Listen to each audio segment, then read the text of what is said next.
अस्सलामुअलैकुम dear students, कैसे हैं आप सब लोग। उम्मीद है सब लोग ठीक ठाक होंगे, खैर से होंगे। आपके साथ आज मैं 9th क्लास केमिस्ट्री का चैप्टर नंबर 5 के शॉर्ट क्वेश्चन शेयर करूंगी, ताकि जो हमारा एक सीक्वेंस चल रहा है फर्स्ट चैप्टर से लेकर अब तक का वो चलता रहे, कंटिन्यू रहे और हम तैयारी को स्टेप बाय स्टेप कंप्लीट कर दें। जुलाई का मिड आ चुका है और अभी तक आप लोगों का कोर्स कंप्लीट नहीं हुआ। बताते चलूँ, बहुत सारे स्टूडेंट्स ने before joining there classes courses complete कर लिए हैं, तो हम लोगों को भी स्पीड अप होना चाहिए। और आज मैं आपको केमिस्ट्री 9th क्लास के चैप्टर नंबर 5 के इम्पॉर्टेंट शॉर्ट क्वेश्चन शेयर करूंगी, ताकि आप लोग उनको प्रिपेयर कर लें अच्छे तरीके से और अपनी तैयारी को स्टार्ट कर लें 2024 के अच्छे एग्ज़ाम्स होने के लिए। तो ये जो क्वेश्चंस हैं ये आपके ना सिर्फ बोर्ड के पेपर्स में काम आएंगे, ये इनको टोटली 2024 के अकॉर्डिंग डिज़ाइन किया गया है, बल्कि ये आपके pre board exams, sendups, mocks, first terminal, mid terms, तमाम तरह एग्ज़ाम्स में बहुत हेल्प करेंगे। तो क्वेश्चंस जानते हैं चैप्टर नंबर 5 के कौन कौन से हैं। तो जैसे नंबर 1 पे आप लोग देख सकते हैं, नंबर 1 क्वेश्चन है, what is difference between evaporation and condensation. Evaporation और कंडेंसेशन में क्या फ़र्क है, ठीक है, ये आपने बताना है। उसके बाद नेक्स्ट है, differentiate between boiling point and melting point. Boiling point और मेल्टिंग पॉइंट में क्या फ़र्क है, इसमें आपने बताना है। उसके बाद define amorphous solids, also give its one example. Amorphous solid क्या है और आपने इसकी एक एग्जाम्पल देनी है। उसके बाद क्वेश्चन नंबर 4 है, how surface area affects evaporation. Define evaporation and write its one advantage.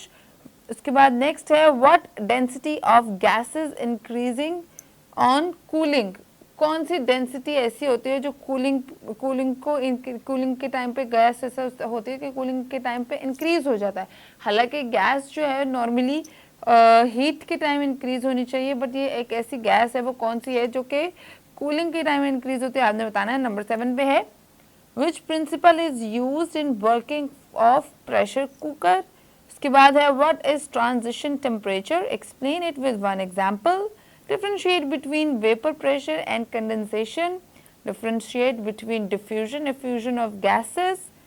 Why does evaporation increases at high temperature। उसके बाद है, define density and what is the density of water। इसके साथ साथ और क्वेश्चंस भी हैं। इसके बाद है, why does evaporation increases at high temperature, why rigidly is present in solid. Rigidity क्यों प्रेजेंट होती है सॉलिड में। रिजिडिटी का मतलब होता है एक मतलब सख्ती या कुछ ऐसा कि बहुत ठोस कोई चीज़ हो, तो रिजिडिटी क्यों प्रेजेंट होती है सॉलिड में, आपने बताना है। What is the difference between boiling and freezing point. What is the effect of surface area and in an evaporation. What is meant by transition temperature? Write transition temperature of sulfur. Define transition temperature with an example. Write the effect of intermolecular forces on evaporation. Define allotropy. Write any one reason of allotropy. State Boyle's law. Write its mathematical expression. What is meant by transition temperature? Give an example. Convert 100 degree into K unit. ठीक है, kelvin unit में आपने बताना है। उसके बाद है, what is meant by compressibility in gases। Define boiling point and also write the point of alcohol।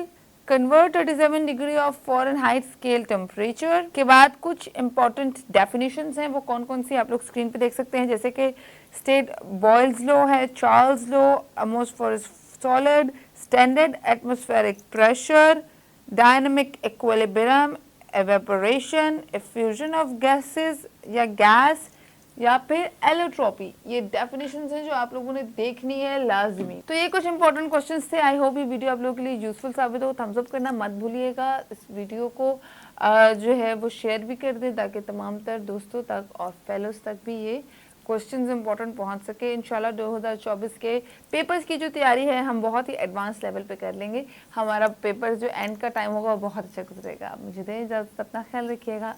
अल्लाह हाफिज़।